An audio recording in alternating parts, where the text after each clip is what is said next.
Hello. Special thanks to Onasaber for sponsoring our 90,000 subscriber lightsaber giveaway. All the details in a pinned comment down below. Our story begins in the Inner Rim on the Rima trade route. Lord Vader's shuttle descended down to the planet of Thethera. He was out on a mission to try and find and kill a Jedi Knight. Sidious told Vader that this Jedi Knight was meant to be a master, but never got there due to Order 66. The information was meant to make Vader feel inferior. The story was so similar to his own, and he was focused on making sure that this Jedi died for not leaving the Order behind. Vader exited his shuttle and walked into the brush of trees. Thethera was a human world, not that Vader could tell, but it was covered in a lush green with grass and trees. The Dark Lord carried on. It'd been a year since the fall of the Republic and the rise of the Empire, not to mention the birth of Lord Vader. He'd killed a number of Jedi up until this point, and he had no intention of stopping until each and every single one of them was dead, especially Kenobi.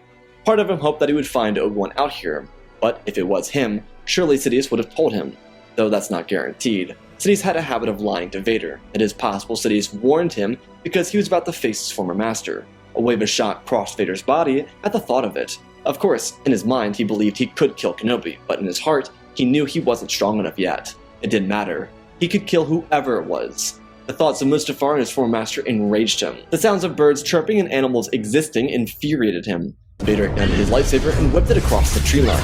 The sounds of the Force stopped and the lightsaber was brought back into his hand and he ignited it. The trees became quiet aside from the ones that fell and crashed onto the ground. Vader continued forward. He could feel something residing in the Force. The Jedi was here. Vader spoke out and told the Jedi that he'd be shown mercy if he joined the Empire.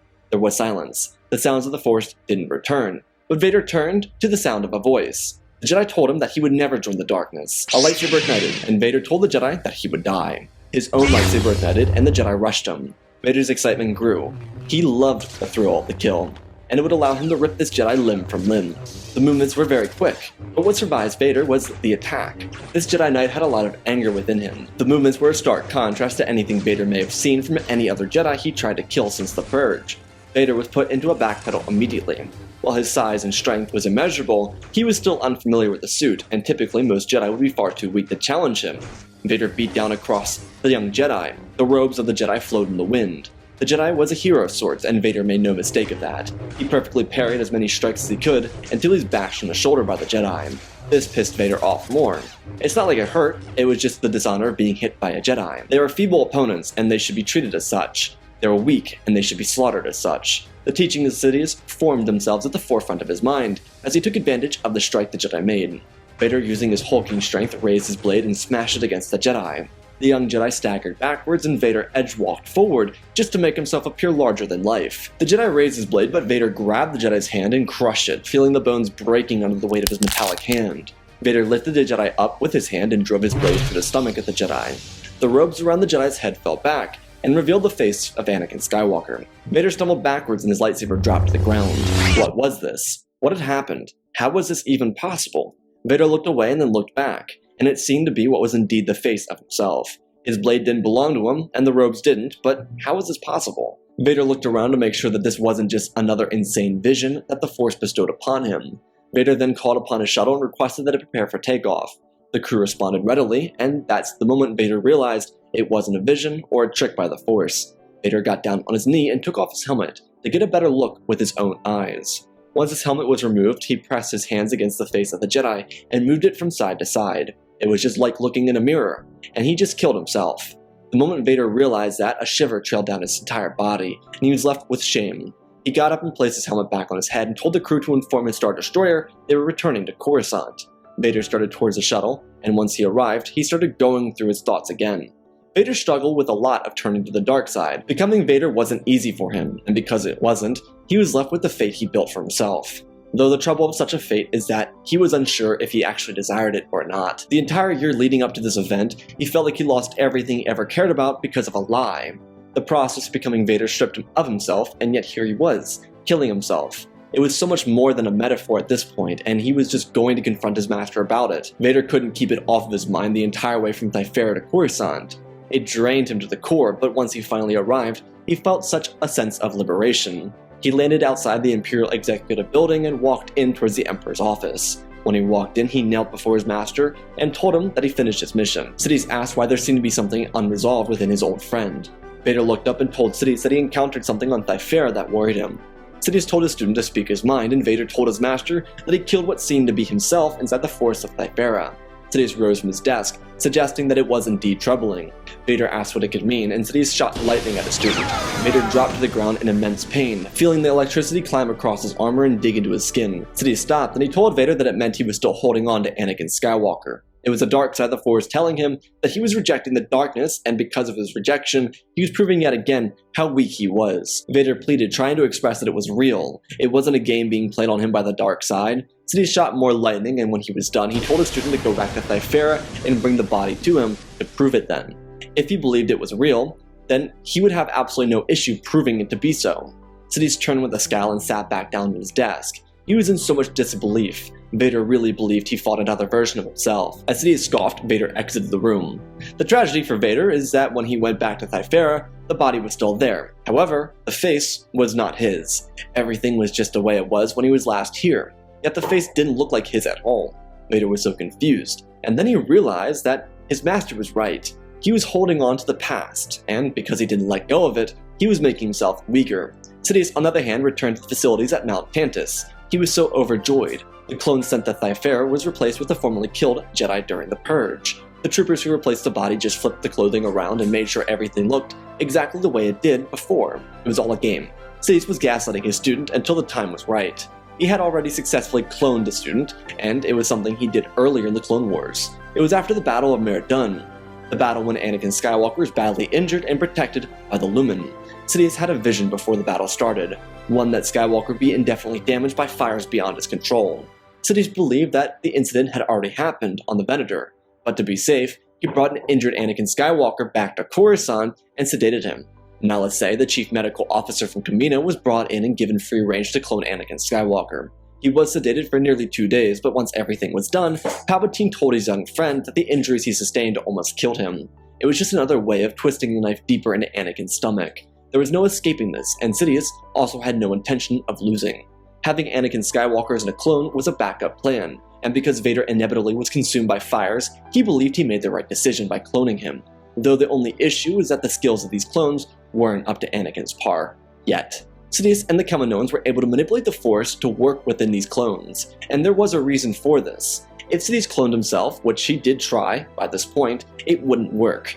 Each clone either died immediately or came out dysfunctional, but because they cloned Anakin Skywalker, it worked. The reason being is that when they cloned Anakin Skywalker, there wasn't enough darkness within him to completely prohibit their existence. The midichlorian count for each of these clones sat in the 1,000 or 2,000 range under what Skywalker had, which gave them even more potential than Sidious and either one of the Skywalker twins that Sidious didn't know about. He knew he was on the verge of one of the greatest victories in the history of the Sith.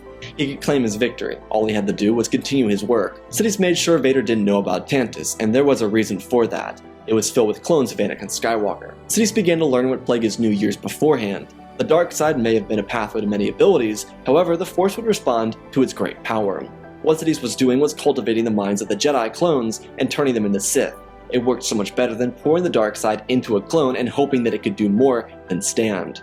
Because as Sidious knew, most of his clones turned out like some deranged corpse without any real figure. To use the light side was against everything Sidious was for, but if it meant he could become victorious, then that's all that mattered in the end. Sidious also decided that he would pull Vader away from the hunt and allow the Inquisitors to go out and begin their work. There was a reason for this, and Vader, as per usual, was left in the dark about it. Sidious was using the Inquisitors to retrieve Jedi, so he could continue to manipulate the light side of the Force. Of course, to use the dark side would fail him in the long run, and he absolutely refused using the light, so he would make other people use the light. It was that simple. They would do it, or they would die, and so the Inquisitors were sent out to work for the Empire. Vader, on the other hand, would have the luxury of doing the most mundane tasks in the galaxy. As Sidious suggested, the reason for him doing these tasks was because he was unable to move on from Anakin Skywalker, and if he couldn't move on, then he was making himself effectively useless for their cause. Vader needed to be so much more than just a pawn. He needed to be a Sith. Pawns were the Stormtroopers and the Inquisitors, and because Vader simply failed, he was already losing his favorability with the Emperor. This, of course, was what Palpatine told his student. He wanted Vader to feel as useless and as replaceable as possible. It would work out in either one of two ways. Either Vader would become the student Sidious wanted him to become, or one of the clones would execute him. Either way, it didn't matter. Sidious's empire was growing. Sidious made sure Vader was kept away from the core. he was forced to struggle through some of his past issues, like helping the Empire enslave Wookiees and species Sidious described as lesser beings. The demons this brought up for Vader were terrible, but it didn't matter. He would rise above it, or die like the Jedi. The choice was his. Sidious spent a lot of time moving between Wayland, where Mount Tantus was, and Coruscant, though he wasn't finished there. He began working on some of his own contingency plans. There was the Final Order, which was being constructed out on Exegol, where the Sith Eternal was. He didn't believe it would ever come to that, but in the case that it did, he could take over the entire galaxy with force, rather than political manipulation. Sidious was prepared for any encounter, and he was constantly 3 steps ahead of any adversary he might have. The next couple of Skywalker clones were finished, and he took the 3 of them to Exegol. Sidious wanted them far away from anywhere Vader could feasibly get to. Not that Vader wouldn't be able to find the Sith world, it was just a lot less likely without a wayfinder. Sidious and the 3 clones arrived to find the beginning of the Final Order. Essentially, they were building vessels from the Tarkin Doctrine. It would take forever, especially because these ships would be held back without the knowledge of how to create a super laser strong enough to destroy an entire planet condensed into a small size. Though when the time was right, the fleet would be ready. To Sidious, that didn't matter, and neither did a lot of things. Thanks to the Grand Vizier, Mas Amedda, he didn't need to be in the Senate building. Sidious simply existed and had no role inside the Senate aside from surprise visits to quiet down the rebellious minds of free-thinking senators. He knew it would take time to burn these feeble traitors out of the system, but until that time, he would continue to work on his own. Sidious knew that for now, the key to defeating Vader was having these clones become experts in lightsaber combat, something Vader could accomplish, but to a lesser degree, of course. Sidious knew that his student was powerful, but he wouldn't stand the test of time. Too much Anakin Skywalker existed within him, and if he could not get rid of that, then surely he would be replaced by the best of the clones. Sidious planned on teaching these beings on how to manipulate the Force the way the Sith Lord would, but that time wasn't now. At the moment, the most important thing to him was making sure they knew how to wield a lightsaber better than Vader. Though training a being like this on how to use a lightsaber from scratch wouldn't be easy, and it wasn't with the previous one. Though the one that Vader killed on Thifera was trained by Magna Guards. He was just a field test. This isn't to say most of the clones came out well either. A grand majority of them were just failures. Sidious initially planned on bringing 5 clones to Exegol, but one of them broke apart inside the back to tank and the other one couldn't breathe. What a painful sight it was. The clone took its first step and then dropped to the ground in front of its creator and withered away. It was a very tedious process, and Sidious couldn't stand the success to failure ratio, but it was far better than anything he was able to do with his own clones. Skywalker clones actually got out of the test tanks. Sidious clones didn't even form into actual beings. It was ridiculous, but the 3 would have to do. Sidious wouldn't spend a whole lot of time on Exegol. He would teach them one lightsaber form in about a day, and then he would leave. The expectation is that they would take what he taught them and then use it against each other. The first 3 forms went really well. The last 4 were a different story. They got a lot more complex and didn't meld well with the clones. Initially, Sidious wanted to punish them, but he also didn't. The whole point of these clones was to form the perfect pupil so they could defeat Vader. Sidious wanted to make sure they didn't know how truly powerful their master was. He believed that he would have no issue with standing his ground against them, even at their full power, despite them having more midichlorians than he did. Sidious trained them this way because his intention at the end of their training was to have the strongest of them kill the others and then go and kill Vader. The timing all ended up perfectly. 9 years after Vader's first confrontation with his former self, he had an encounter with someone else. Vader found Kenobi still alive, and he was brutally beaten by his master again. This left a sour taste in his mouth, and it really helped him realize the death of Anakin Skywalker, though Sidious was already finished with him. He lost a fight to another Jedi mere months beforehand, and Sidious was ready to be done with Vader. When Sidious was on a call with Vader after his defeat to Kenobi, he suggested that Vader seemed agitated, which he was. Though Vader saw the tone and backpedaled, he made it clear that he was loyal to only Sidious, and that Kenobi meant nothing to him. Sidious ended the call, and Vader was shocked when the doors were ripped down in front of him. A Jedi broke into his castle, Mustafar. Vader was about to react when he was launched from his throne out the window. The entire throne went with him. The Anakin clones weren't taught to use the Force by Sidious, but they obviously figured it out. The only reason it worked on Vader was because he simply wasn't expecting it. His surprise at the doors being ripped down didn't prepare him enough to stop himself from being launched out the window. Vader tumbled backwards and slammed on the ground right outside the lava river. He looked up and a blue lightsaber ignited and dropped to the ground and slammed down right in front of him. Vader looked at the man with anger, and then confusion washed over him when the face of Anakin Skywalker lifted up and looked at him. Vader asked how this was possible, but Anakin didn't respond. His lightsaber swung forward and Vader quickly blocked it. The year had been demoralizing for Vader, and all he needed to do was win one fight. He couldn't lose another fight, especially not after losing to Kenobi and Seer. Vader drove his blade down and used his overpowering nature to drive Skywalker back. But despite his physical strength, he couldn't keep pace with Anakin Skywalker. The man who was Anakin was a beast with a lightsaber. Each swing he took was faster and stronger than the one that preceded it. Skywalker spun his blade around his back and got around Vader. The Dark Lord hadn't seen that move since his first fight with Kenobi. What a shock. Before he could actually react to the change of positioning, he was launched from his feet again and tumbled down into the lava river, his suit completely submerged by the fires. The Skywalker clone smiled with a sense of irony, but he didn't end up extinguishing his lightsaber, because Vader stepped up, and the fires radiated off of his suit, and the lava dripped down from his arms. Pieces of metal were falling off, but for the most part he was protected and strong enough to take the fight to Skywalker. Anakin rushed forward. His blade met Vader's a number of times before he was thrown from his feet. Vader didn't know it, but his master had arrived at his castle and was watching the entire event transpire in front of his own eyes. He faked the call, being eons away on Coruscant. He was simply waiting outside of Mustafar, and he joined Anakin on the ground, pretty much doing the entire call inside the shuttle. It was more brilliant manipulation from the master himself. Vader was fighting with all of his strength. All of his life was on the line, and he couldn't deny the importance of this moment. But just like in this fight against Kenobi, he got too arrogant. He stammered forward, and he was cut across his metal plating on his chest, opening up circuits and allowing plasma to blast off.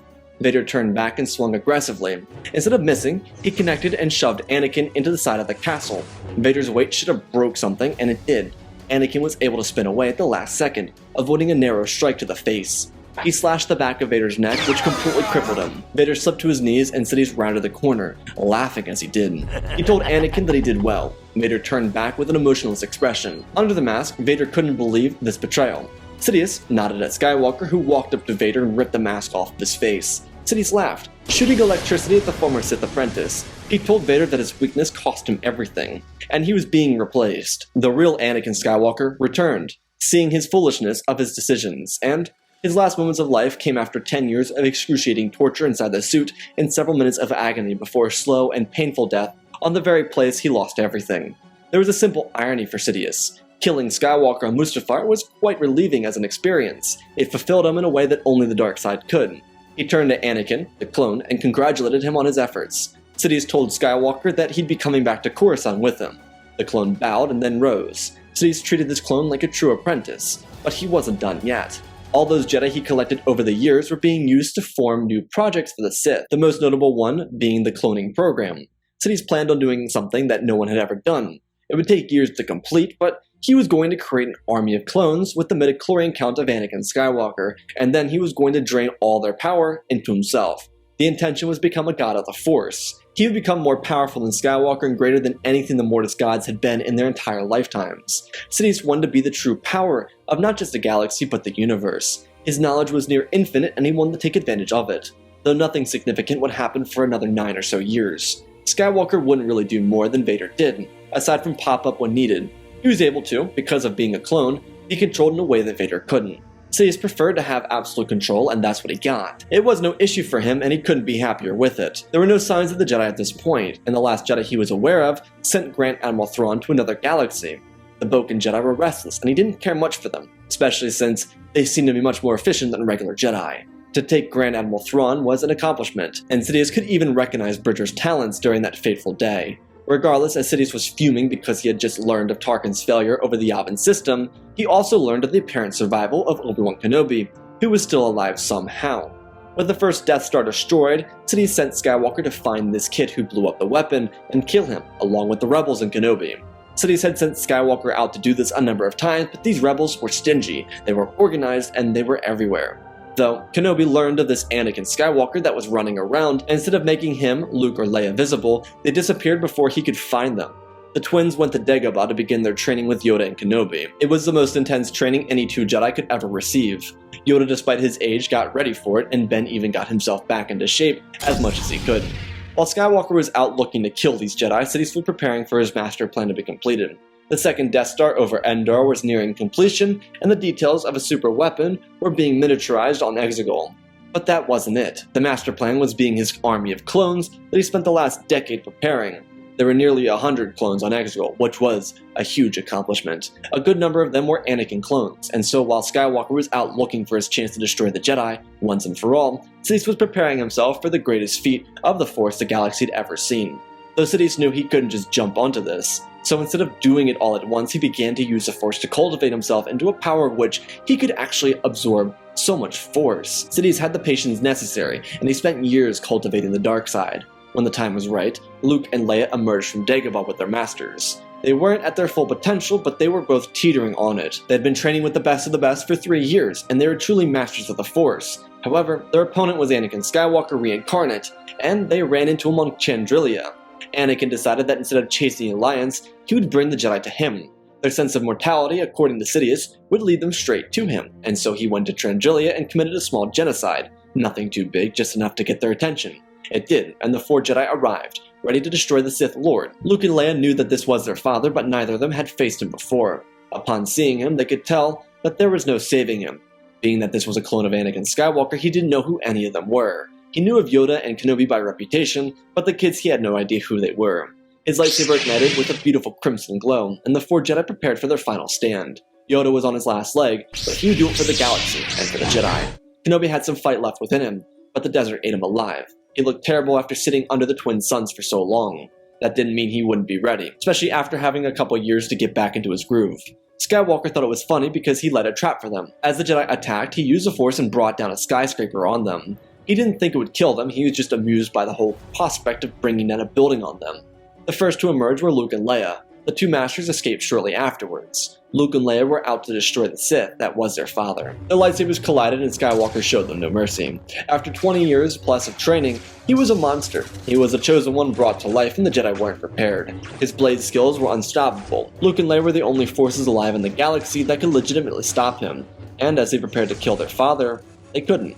Lightsabers lit up the square. The twins had to avoid stepping on the dead bodies of citizens strewn about the area. Skywalker didn't do anything but make it more difficult for them. He lifted bodies and lobbed them at his children. Skywalker was utilizing everything the real Anakin should have. As their blades collided, Luke and Leia realized that despite their own true potential, they were no match for their father. As they thought they had Anakin on the back pedal, he reached up to the sky for a moment before turning back.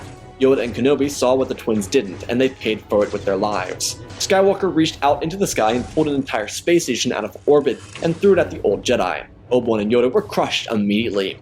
This threw both the twins into a spiral of anger. For the first time in the fight, Anakin was on a genuine backpedal as he actively had to defend himself from his children. They were quick, but he was quicker. Skywalker's ferocity couldn't be matched by a single soul in the galaxy. He spun his blade around, parrying and blocking and striking. Luke got angry and angrier, which forced his strikes to have similar weight to his father. But Luke wasn't anything like Anakin. He had his mom's genes, and he was just much physically smaller than his father.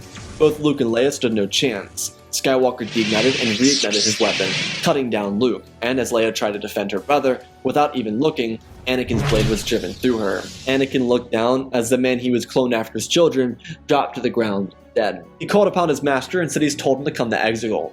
His training would be completed there. Anakin picked up and departed for Exegol. At this point, the Skywalker clone believed he could overthrow Palpatine and become the Emperor of the galaxy. Despite all of his conditioning, it was a leech on the dark side that overwhelmed such training, and it conformed him into the very thing that wreaked havoc across the Sith for generations. When Skywalker arrived, he was confused. There were versions of himself all around. What was happening? Skywalker for the longest time believed he was unique, because after he killed the other clones, he was regarded as the apprentice, and now he wasn't anything more than just another face. It petrified him, but Sidious, after a couple long years, was ready to become a god of the Force, and he reached out with his hand and pulled the life essence from the most powerful Anakin clone. Sidious could feel the power filling his body, and then he turned to get the rest of the dozens upon dozens of clones, and began doing the same thing. Sidious was infatuated with the power he was gaining, and he rose and he stood amongst their bodies as they fell to the ground. Sidious relished in his power. He felt so powerful until it absorbed his entire body, and when it felt too good to be true, it was stripped away from him. There were far too many chlorines for him, but within a moment of his existence, he was the most powerful being to ever exist. The death of the Jedi was paralleled by the death of the Sith. The entire planet of Exegol was overwhelmed and ripped apart for what Sidious did. The death of the Sith came within an instant, and it left an Imperial-ruled galaxy without a ruler.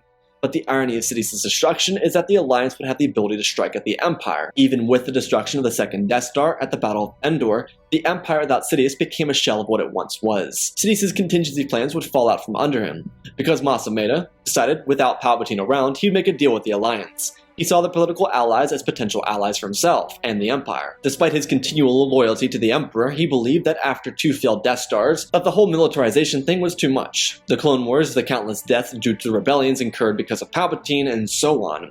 This wasn't the status quo he wanted to live with, and instead of surrendering, he offered up peaceful alternatives. The alternative was an empire, but with a more democratic society, one without a military-industrial complex built to suppress society, rather protect him. Also, a society without an emperor. The death of Palpatine due to his own arrogance created the perfect galaxy for the future. The arts of the Jedi and the Sith were lost to time as the galaxy moved forward from the Galactic Civil War. People would return to a sense of normalcy that was seen before the blockade of Naboo. Mas Ameda's rejection of Palpatine after his death saved the galaxy from an uncanny war that would be continued otherwise. Of course, there were Imperial Moffs, admirals, and officers who tried rejecting the sense of normalcy, but they were ousted by society very quickly. A war would begin temporarily between the Imperial Resistance and the Empire, but with minds like Grand Admiral Salone and Admiral Akbar serving the Empire, this resistance would die out. Mon Mothma would join up with Mas Ameda and work on restoring the Republic.